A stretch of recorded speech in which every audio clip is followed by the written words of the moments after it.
I love buttons. I could collect thousands and just keep them in jars for decorations. However, I want to talk a bit about buttonholes. Both of my sewing machines have pretty great buttonhole settings, but what happens when you have huge buttons, like these I'm using for a Joker suit? In this video, I'm going to show you how to create larger than average buttonholes.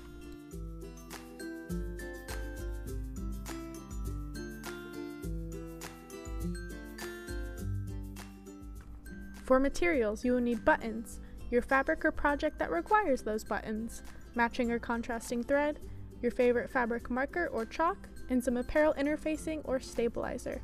For your machine, you will just need a multi-width zigzag stitch with an all-purpose foot. I use interfacing to stabilize the fabric for the buttonholes and to make it easier for me to maneuver the fabric when it's at a low stitch length. You only need a strip of interfacing right where the buttons will go, so you can use any interfacing or stabilizer you have laying around. I personally prefer fusible apparel interfacing because it makes it really easy to put it right where I need it.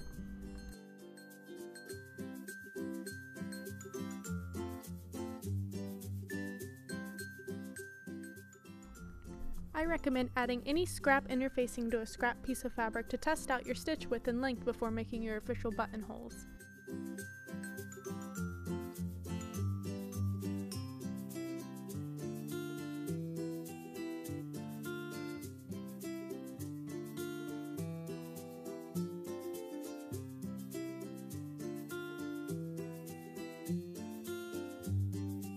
To prep your fabric, place your button onto your garment and create 2 tick marks on either side of the button with your fabric marker.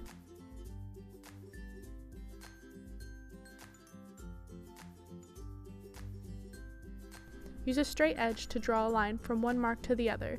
This will give you a guideline for your stitches.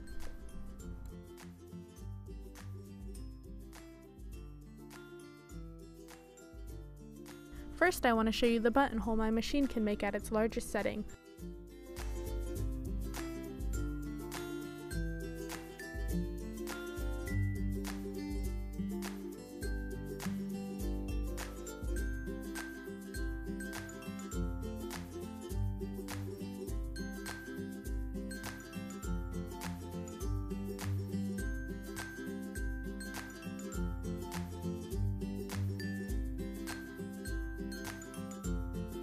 Obviously, this won't work for these buttons.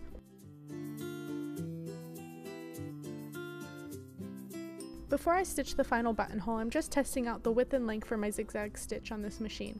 I ended up going with 2mm width and a 0.3mm length for the sides and a 7mm width with no length for the top and bottom. Once I have chosen the best stitch settings, I start my foot at the top tick mark and zigzag down the sides using the line in the middle as a guide for my cut mark.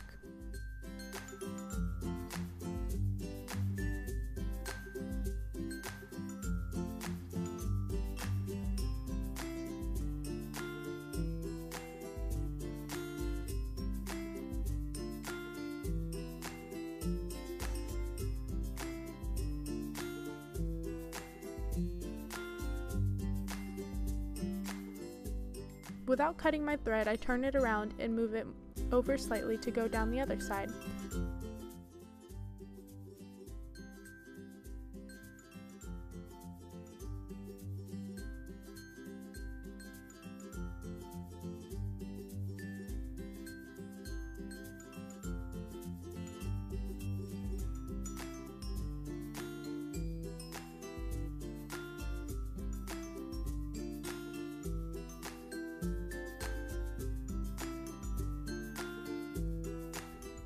Then I set my zigzag stitch to 7mm and I moved to the center end of the project, right above the center line. I lowered down my machine's feed dogs. That's the name for the little teeth that pull the fabric underneath your machine's foot. And then I hand push to create a tightly knit zigzag stitch at the top and bottom of the 2 previously created sides.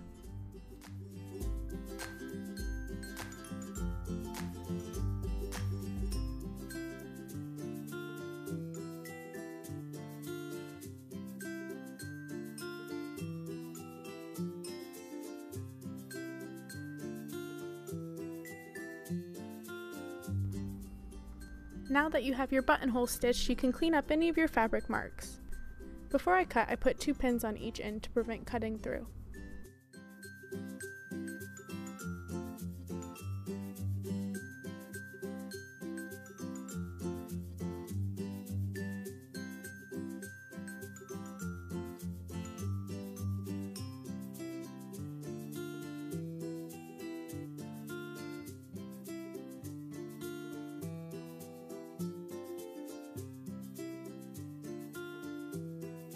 I use a seam ripper, push straight down, and then cut from one end to the other.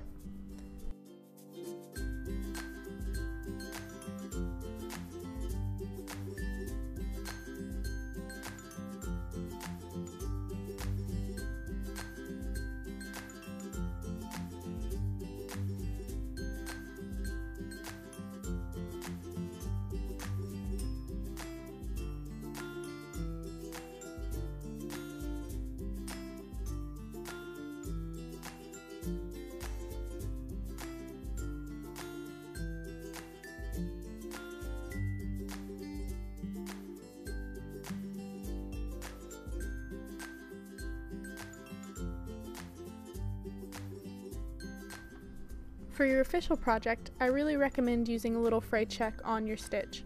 This will keep the whole thing from unraveling if you accidentally rip out one of the stitches. This ensures a small accident doesn't ruin your entire project.